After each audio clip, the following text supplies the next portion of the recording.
We are about to kick this thing off. So excited to be here today with Beth Chandler.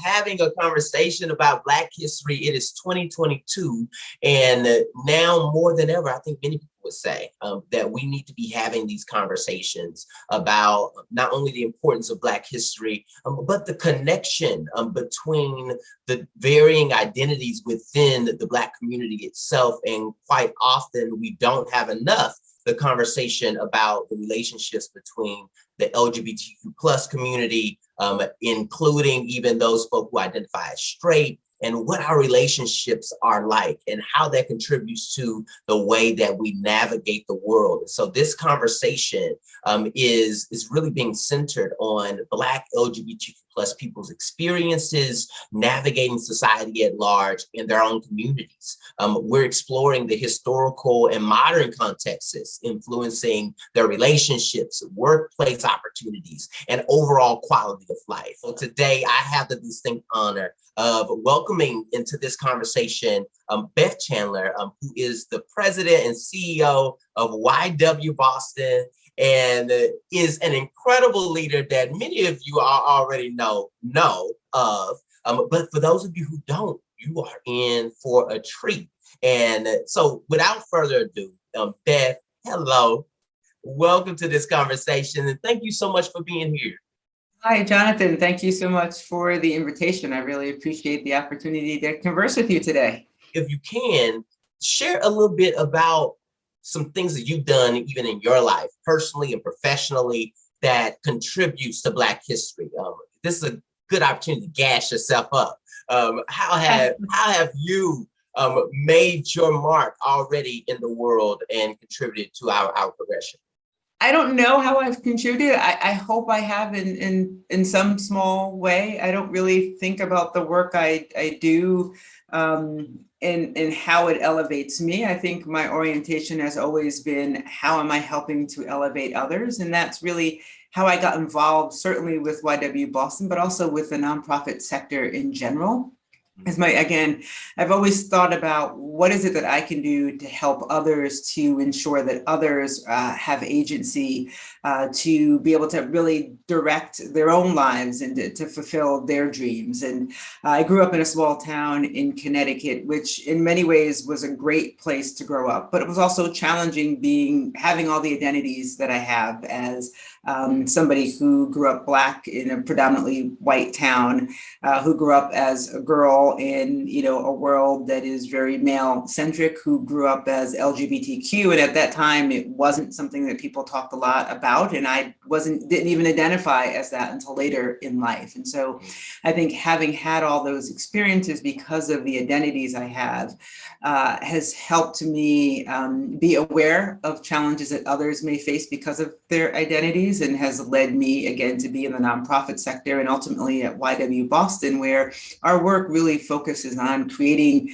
more inclusive environments in organizations so that everybody can thrive. And I can think of my own personal experiences where I suffered because of my identities. I worked at an organization where, it was a very toxic environment.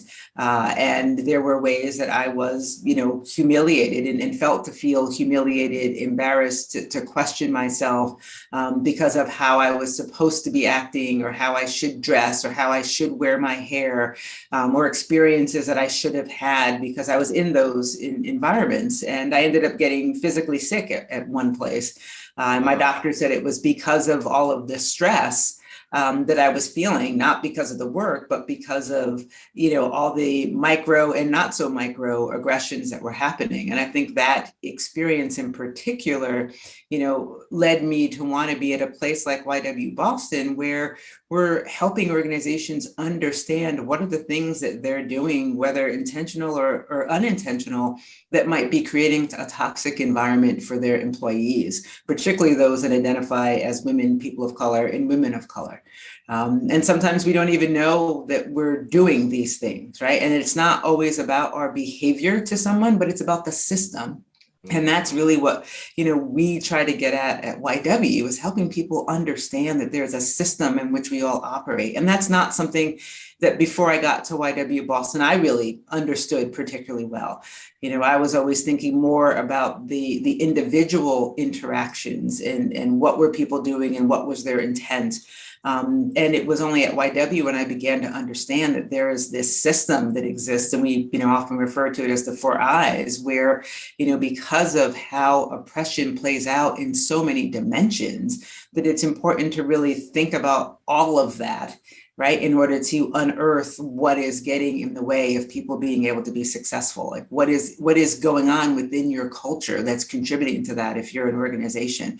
And that's, the real work that can have, that really makes a difference, right? It's not just about trying to police somebody's behavior, but it's helping people understand what are the things that they're doing, why that they're doing it, so they can prevent that behavior and other behavior on their own, right? And not have to try to legislate it through laws or policies within an organization. Yeah, absolutely. And I think too often people think of Black history and we think of kind of one-off accomplishments. Right. And we celebrate that, or we put that figure out in the forefront. But I think part of this conversation is also about helping people at every level see certainly how they're contributing to making Black history. And I think it's also a conversation about what is history in the first place. And we do often think of history in very historical contexts, that we don't often realize that history is unfolding and being made in the present every single day. And it's the things that you don't think about. It's the contributions that aren't praised and highlighted, that are absolutely forming and fashioning because and so certainly you are someone to be celebrated during Black history and beyond. We can even dive into the conversation at some point about, is Black History Month enough? What are the pros and cons of Black history to begin with? Because we do know that Black folk are making contributions year round, and that should be celebrated. What do you think about that? And what has been your relationship to Black History Month in your life? I've been on this earth now 31, going on 32 years. And so I've had kind of my stint of experience, but I'm definitely eager to learn from you. Like, what was Black History Month like for you growing up? What significance? How have you seen that evolve? Yeah, it didn't exist for a while when I was growing up. You didn't hear a ton about it. It got more popular, but again, it was a month. Right. And it was a month that people tried to figure out, what do we do during this month? You tended to hear about the same folks, right? Martin Luther King, Coretta Scott King. It wasn't a very expansive conversation about who was contributing to Black history. And it certainly didn't talk about the history that was even before the 60s. Right. And, as long as there have been Black people in America, there has been Black history, right? And so I think it's really important for everyone to think about, how do we raise up the voices of Black people, and not just their voice, but what they've contributed to this country. And it's not just Black people, thinking about Asian Americans, right? And the contributions that they made, particularly to the railways in this country. And how do we just talk about that as a part of the contributions that people who make up this country have made since its existence, right? I don't think it should be something that, because we have this month, we're going to think about, okay, what can we talk about in the month of February? And then we don't have to think about it for 11 more months, right? And that also then makes it seem like it's exceptionalism, right? Because we're just highlighting a few folks and the contributions that they've made in this month. And so it makes it seem like, oh, there were some exceptional Black people. And then we don't hear about contributions the rest of the year, right? And because we only hear about, the same 10, 12 people, it creates this false belief that, only a certain number, like the elite, what is it, the 10 percenters, right? That's all. Yeah. That's all there is amongst, Black people. And that's not true. There are so many contributions that we have made And I think it's really important to think about that all the time. And for people, particularly, teachers and those that are that are influencing the minds of young people, like if you start that early, they're going to understand. And this is going to be a part of how they think about the world and who has contributed, particularly, in this country. Right, because it'll just be ingrained in them. They're reading books all across the year by authors of color, about people of color and their experiences, and again, the contributions that they have made since this country existed. Then it becomes just a part of the fabric, as opposed to we've got to focus on it one month a year. It makes me also want to dive a little bit deeper as we think about Black history, about what people who make up the Black community, and particularly also honing in and thinking about the African-American community, what people are also being left out of recognition in Black history. And quite often that is people who are in our communities who identify as being LGBTQ plus. And so let's unpack that a little bit, because that's so key and important. And we often have seen throughout history that LGBTQ plus folk have been left out of the acknowledgement, but quite often are very much so at the forefront, very integral to every movement and to every effort. And so definitely want to make it very clear that LGBTQ folk have not been left out because they have been doing nothing. Right. In fact, we have likely been very overextended and overcompensating for many other people's liberation and progression. And so let's think and talk a little bit about that. To what extent have you seen progression around the exposure and celebration of Black folk who are part of the LGBTQ plus community? Yeah, I mean, I think you certainly have seen more folks, even in sort of mainstream television media, that are being highlighted for the contributions that they're making. And I think that's important, to see different ways that people live, experience life. And so you're seeing that more and more. It's becoming part of the cultural norm. It's not being considered, something that's abnormal or different or wrong or deviant, right? And before, a lot of behavior was considered, particularly if it was associated with the LGBTQ community, it was deviant behavior. Certainly early on in my career, that was not something I could talk about. When I was working in some organizations, I didn't know anybody that was part of the LGBTQ community. And certainly I didn't see anybody in leadership that was. So that said to me that it wasn't safe to talk about. So while other people could talk about what they did and who they did it with over their weekends, I wasn't. Right? Yeah. People could bring their partners to events. I wasn't, because I wasn't sure how it was going to be received. And that's hard. It's hard to feel that only a part of you can be known, particularly, given all the time that we spend at work. And to think about how important, authentic relationships are, to feel like you can't be, your authentic self. Now, and I think there's everybody has a little bit of crazy, right? And so that you want to leave at home. But for the people in your life that are important to you, you want to be able to talk about that. Exactly. And if you don't feel that you can, that's hard. Right? And it's going to cause you to feel, I think, less connected to your colleagues, because they get to bring much more of themselves to the table and into the space. And here we are trying to navigate aspects of our identity, aspects of our existence that is, for me, life-changing. When I met my partner, Derek, life-changing. And to this day, could not see life without him. But as co-founders of Leadership Brainery, Derek is the executive director, I'm the director of development.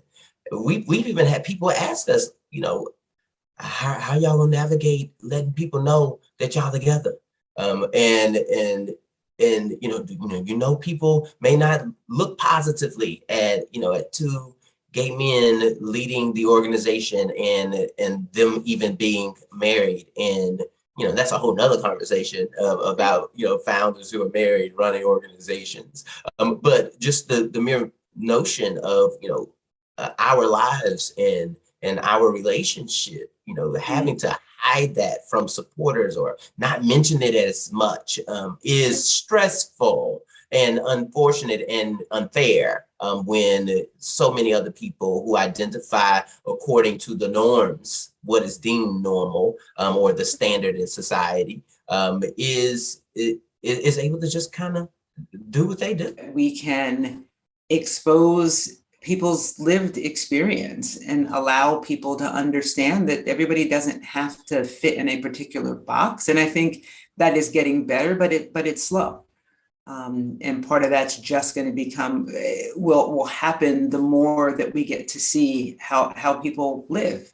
And how people, experience joy and how people have relationships and family, because we all, have the same sort of pains, right? And triumphs. And that's ultimately what I think we need to get to is, how do we get to see each other's humanity, even though it may look a little differently, that it's still humanity and still something that we should be able to relate to, because ultimately it boils down to, the same emotions that we all experience.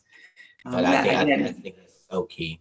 I just think that's so key. Humanity at the center is what brings us together across our different backgrounds and perspectives and experiences. There's actually an article I was reading recently, and I know there's a lot of energy and debate around Supreme Court Justice Breyer retiring soon, and that the president has committed to nominating a Black woman to sit on the Supreme Court, and that there was some controversy around the notion of the president automatically shortlisting Black women to be appointed, and as opposed to necessarily saying, okay, I'm going to go out and look for people with the legal expertise, people with certain skill sets and competencies and credentials, and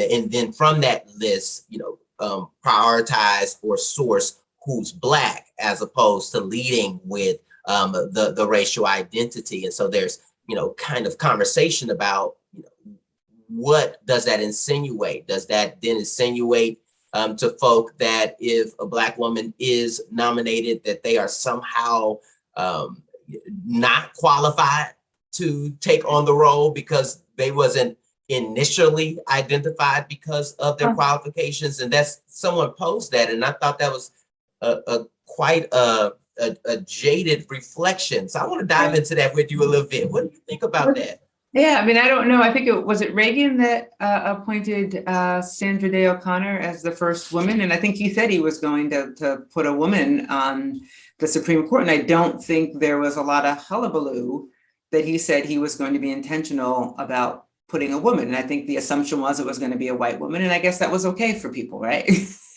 So I just, so it's interesting that folks can say that when it's going to be somebody who is white, and that is okay, or there's just an assumption around who is qualified.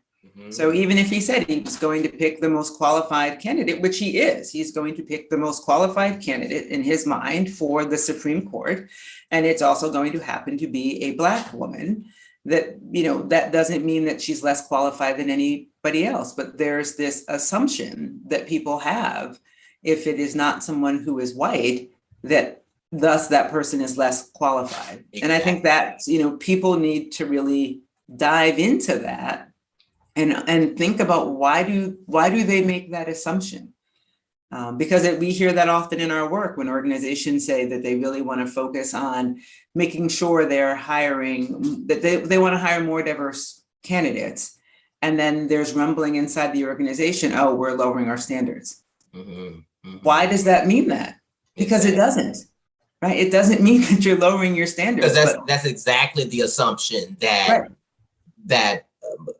Black and brown candidates coming through the pipeline are inherently inferior, inherently unqualified. And then that gets at the system, right? So why do you believe that?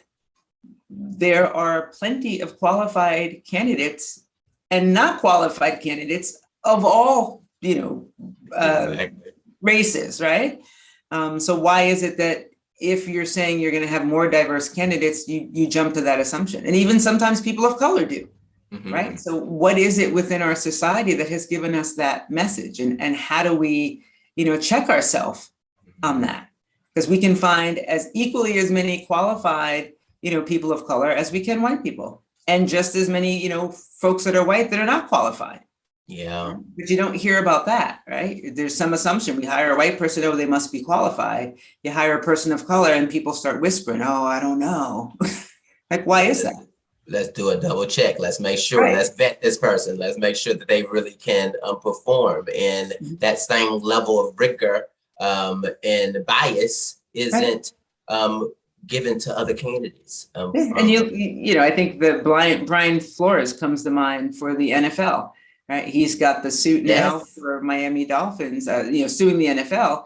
He won. He had a winning record 2 years in a row, which was the first time since the �90s that the Dolphins had a coach that had two consecutive years of winning records, and they fired him. What? I mean, there are plenty of white coaches in the NFL that have consecutive losing seasons that still have their jobs. Exactly.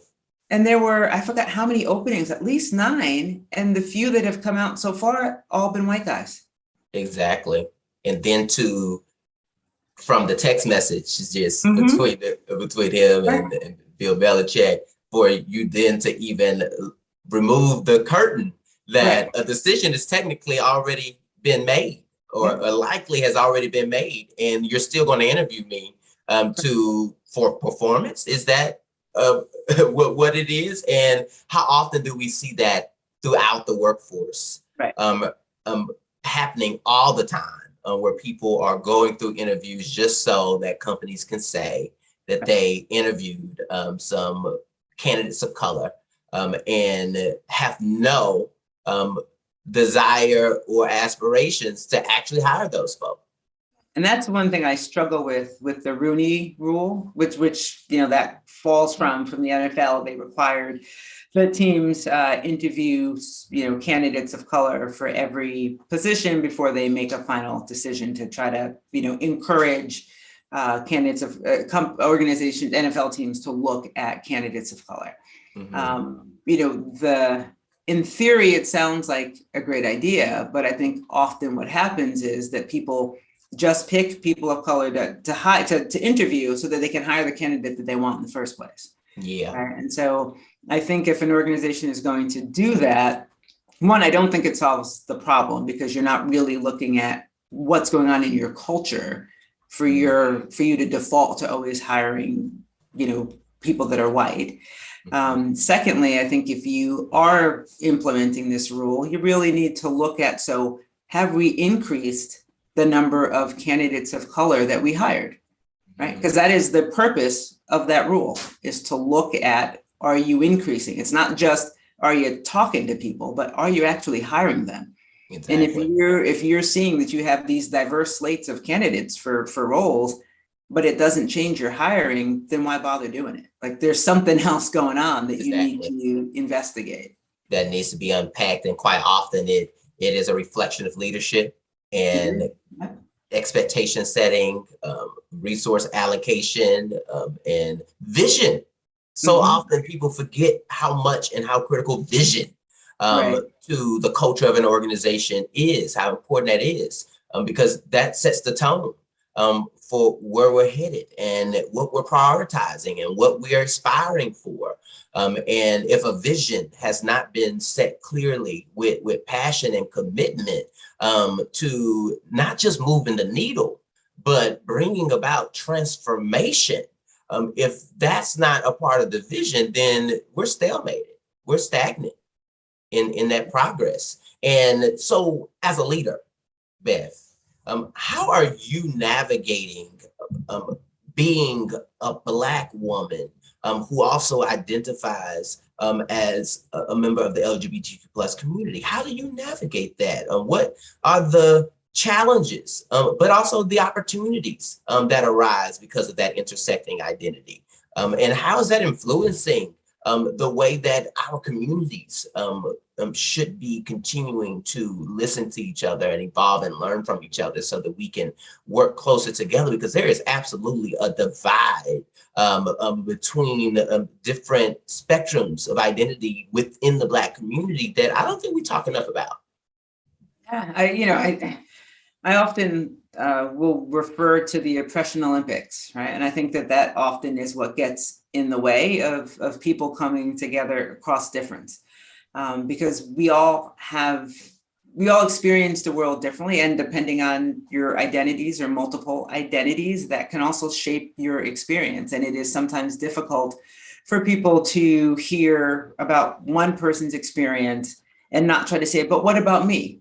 And what about my experience? Because of how I identify, right? And then it gets into the differences, and then we're into these oppression Olympics where we're trying to outdo each other about who gets mistreated more, as opposed to trying to find the commonality about where is the intersection around how we're being mistreated regardless of our identity. Because if we can address that, then everybody benefits. Mm-hmm. And so that's a lot of what we talk about in our work as well, is that it's about understanding where are people being marginalized, and who, not trying to make it competitive, but where are the greatest challenges around marginalization. Because if you can address those, then everybody benefits, right? If you can address the least among us, then everyone rises. As opposed to this, let's take care of the top and it'll trickle down. It doesn't trickle down, but it is true that things rise. Yes, right? So, all boats will rise if we can figure out what's getting in the way of the water for the boats that are down the farthest, right? And so really thinking about, yes, you may have had this experience because of how you would identify, and these folks may have this experience, and what is common here. And how do we figure out how to address those so that everybody can benefit? Right. So it's so critical. Right. And so that, to me, is where the conversation needs to be, is where do we find that commonness as opposed to where are the differences? Because and I think, in thinking about the work of what was happening in the 60s, I think that's where Malcolm X and Dr. King were considered really threats when they started coming together, right? Mm-hmm. And when Dr. King was talking about what are the challenges that all poor people face, regardless of your color, right? Mm-hmm. You're, poor in America, Black, white, Asian, Latinx, doesn't matter. Like, there are some common pain points. And if we can coalesce around that, that's a lot of folks, that's a lot of voices, right? And that gets scary, right? Because there's more folks there than there are on the top, right? Exactly. And that's where there's real power, right? And sometimes I think we get stuck in the little bit of power we may have, and we don't want to lose that, right? And so then we forget to think about, but there are lots of other places where I don't have power. There are lots of other places where I'm marginalized. And how do I not want to just hold on to that little bit? Because that little bit can make me sometimes feel good, right, about who I am. Yes. And so you want to keep that, but then that, reinforces the differences that exist, right? And it's, how do I let go of that so that I'm really helping others rise and myself, as opposed to just trying to stay on my little island, holding on to my little share. You're right. Many people say, I have power, I have this position, I have this authority, and I don't want anybody to take it from me, because if I lose this, I won't have any more. Not realizing there's power out there that you've been missing out on all this time. But when we think about white supremacy and how we're raised in that kind of a culture, it suggests that there's the power, that only a few can have power.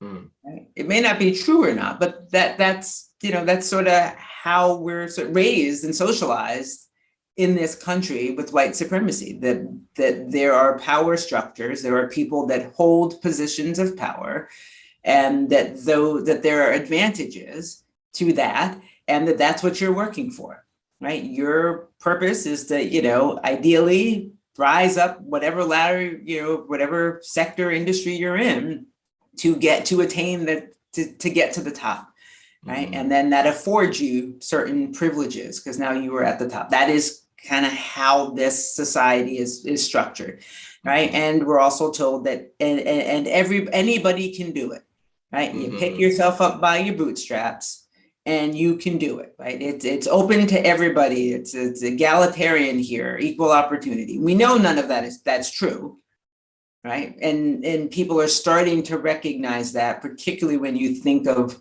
what is the system that exists that, affords advantage to some groups and not to others, right? Based on identities. And people are starting to have that conversation. They still don't fully get it. So we know it's a myth about this meritocracy thing, but that's, how we're raised. We're told, hey, everybody can get to the top, and that's what you want to do, and you want to work hard. And when you get there, like you work so dang hard, you want to, hold on to it, right? And it's hard because we don't see a lot of models where, particularly in this country, I don't know, it may not be the same in other cultures, but certainly in this country, you don't see a lot of models where people have power, or not even necessarily power necessarily, but where people are afforded privileges without having to be at the top. Exactly. Right? Exactly. And so how do we showcase that? And I think that's often when you look at the Black community, there, are lots of unsung heroes, right? There are lots of folks in the community that have, power, but not in the traditional sense. You think about the church, right? And the mothers of the church, it's because of their longevity, right? And their commitment that they have a certain respect in the church family that is very, powerful, but one wouldn't necessarily say it is in a hierarchical sort of way. Right. And it's just in part because, of the longevity of the wisdom that they bring. And I think there are other examples where, particularly in Black community, in looking at community activists who, because of the commitment, because of the voice that they have there, they don't necessarily, sit at the top of an organization, but are very, have a lot of influence and power within the community, right? And so it's, how do we think differently about what it means to have power, what it means to have influence, what it means to have agency, and how do we value that in a way that really showcases that it can be in a lot of different ways and not just on top of someone or something. Yeah, and I think that's going to be more and more, and we're thinking from this futuristic and even prophetic perspective about where we need to head, where we go from here, and really thinking about how we unpack and reorient ourselves around power is going to be key for that. And taking that leap to move from materialistic perspective around power, and really thinking about the humanistic, the community, the connectedness that is necessary to drive a more whole and healthy processing of power. So often people are chasing for the dollar, chasing for the prestige, chasing for the materialistic things, and that's absolutely contributing to a cycle of exploitation and marginalization and oppression, because that's grounded in capitalism, and capitalism as it exists and functions does not contemplate equity. It does not contemplate equity. All right, so lastly, before we get out of here, I want to do a quick cultural lightning round. Like, oh boy, let's have a little fun. All right, so here we go. Nervous. Tell me your favorite historical figure. Oh, my favorite historical figure. I'm going to go with Coretta Scott King, in part because my daughter, her name derives from Coretta's name. And certainly thinking about all the work that she did behind the scenes, that was so important. And I'm someone who sees myself as being sort of a doer behind the scenes as opposed to having to be out in front. So that's my answer. I love that. I love that. All right. So what's your favorite soul food or African-American influence cuisine? Oh boy, collard greens. I'll go with collard greens. Yes. And I think so for us, it's a big tradition on New Year's Day to have collard greens, ribs, and black eyed peas, because it's supposed to also stand for health and money. And there's one other, I don't remember what the third, but we have to have those three things. I think a little good luck. I think that on the black eyed peas, singing a little good luck. Yes. That's awesome. And so what's your favorite song or musical influence? Oh, Parliament Funkadelic comes to mind when I think of, songs that are, every time I hear them, just bring me back to childhood and fun, and thinking about the parties we used to go to with my cousins I grew up again in a small town, but they lived in the big city of New Haven. And so that was a song that was often playing. So I think, a lot of the sort of R&B from the 70s, big influence on me. And then I think I remember you telling me you like Vanessa Williams. I love Vanessa Williams. But that was like Christmas music. I'm a big Gladys Knight and the Pips, Aretha Franklin, Donny Hathaway, and Roberta Flack. I mean, love that music. So favorite Black-owned business in Boston? Ooh, favorite Black-owned business in Boston. Wow. I'm not going to answer that one. All right. And the reason I'm not is because there are several that come to mind, and I don't want... You got to think about it. Exactly. I don't want people to say, well, how come she mentioned me and not me? So there's a place in Raleigh that I will give props to called Cupcake Therapy. And it's a woman and her mom that started a cupcake business. And so they're basically, cupcakes made to order. Wow. Yeah. So go on their website and you can find all the cupcakes they can make and they can do for any kind of allergy type, and they make them. And I think they need like a couple hours. So if you decided, you wanted cupcakes for dinner, as long as they had a couple hours to do it, they can make them for you. So they're a new one for me, and they're local. And I like to support local businesses. So I want to give her and her mom some props. That's awesome. Y'all go check out Cupcake Therapy. That's amazing. Beth, I'm so grateful for you and so happy that we've had this opportunity to take some time to just chat and dive deeper and celebrate Black history and unpack some of the nuances of our navigating the world. And I really hope that people will glean from the insight that you've really afforded us today, and will continue to follow your work and check out what's happening at YW Boston. So briefly, what are some ways that people can stay in contact with you and the work that you're doing? And what are some of the ideal clientele that YW Boston seeks to work with? Yeah, thank you, Jonathan, for both the conversation and the question. So we work with everybody. We work across sector. We have programs where we go into organizations, and we really view ourselves as partners around this work. So we want to hear, where are you? Where are your pain points? Where do you want to be? And then we can talk about workshops, our deeper work, which are Inclusion Boston work or our Uncover Boston work, where we're really working with you to think about both the individual level, the cultural level, policies, practices, where are there changes you can make? How do we support you in building your capacity to do that and the capacity of your staff to do that work so that you can continue on the journey and be able to continue it yourself, right? And not need help. And so that's, in a big bucket of our work. We also do have a girls program for middle school girls. Many of the women we spoke to that are in positions of leadership said it was often because they had opportunities when they were younger. And there's a real lack of opportunity for middle school girls here in Boston for leadership opportunities, for being able to learn more about, social, emotional, and, this system that we all live in, which, as a middle schooler can be feel unbelievably oppressive, particularly as a middle school girl of color. And so we have that program to really uplift our middle school girls. And we do an event in June that brings them together, and we want it to be intergenerational. And so we invite others to participate. So there's a lot of learning that happens with each other cross generation, as opposed to, adults talking to or at the kids, or the kids talking at the adults.